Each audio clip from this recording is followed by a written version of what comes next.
In a way, we'll begin this presentation to this congregation. It's about an hour and a half presentation, but I'm going to go for about 20 minutes. So, and it's nice to be in my home church, even though I don't come here very often. It's nice to be here. I want to talk to you about trusting in brain candy. Do you ever get enough of brain candy, or you ever get enough of candy? Seems like we don't ever get enough. What is brain candy anyway? I'm going to suggest to you that money is brain candy. They did some research over in China. They said to this group, you count paper. This other group, control group, you count real money.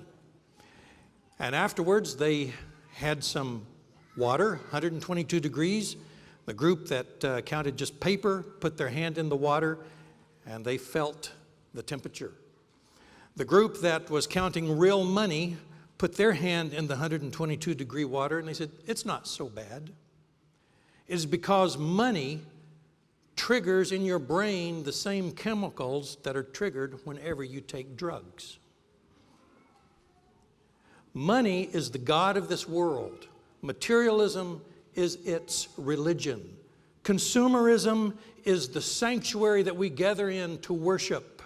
And greed keeps us coming back. But gratitude is the antidote.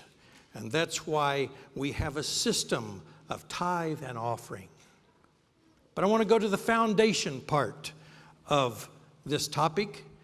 And we find that it is in Proverbs chapter 3, verse 5. Trust in the Lord with all of your heart and do not rely on your own insight. So how are you doing with that? What does it mean to trust in the Lord with all of my heart? A song was sung, through it all, through it all. I'm learning to trust in Jesus through it all. I'm going to suggest a couple of ways this morning. There may be more than this. But first of all, we're going to trust in the Lord with all of our heart on an intellectual basis. The fact that you are here this morning suggests to me that you've probably looked at the scripture, someone has read it to you, someone has shown you what is in there, and you've come to a conclusion intellectually that I am going to buy into this particular day of worship and everything that we stand for, intellectually. Now the devil believes intellectually, and he disagrees with it. He knows what is truth, but he will not subscribe to it. So he bends his energy to try to get the rest of us to not do it intellectually. There are a lot of people that believe the gospel intellectually, but they don't go any further than that. They do not act on it. When you get on an airplane, do you trust the pilot intellectually to get you down? I was sitting next to an airline pilot. He was in transition, and we were talking about flying airplanes. And I was talking about how it's nice to always land.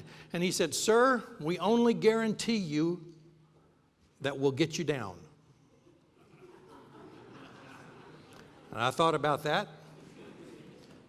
And he said to me, the nicest thing that you can say to the airline pilot, and I do this practically every time I exit the airplane, I try to get the eye of the pilot as he's standing by the door ushering people out. And I want to catch his eye just for a couple of more seconds, and I'll say, sir, that was a nice landing. That's the nicest thing you can say to him, because he's as happy to be down as you are.